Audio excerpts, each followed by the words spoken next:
One. Hey, this is Liam here. We have, you can tell that we kind of have a alarm set up.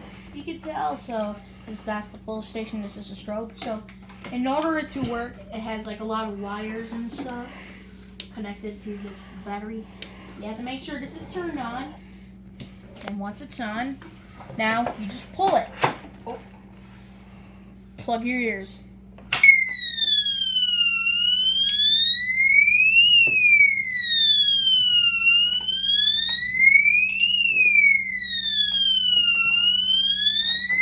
Hold on.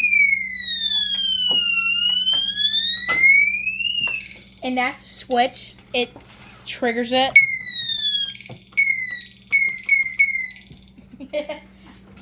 And then there you go. There you have it. Peace.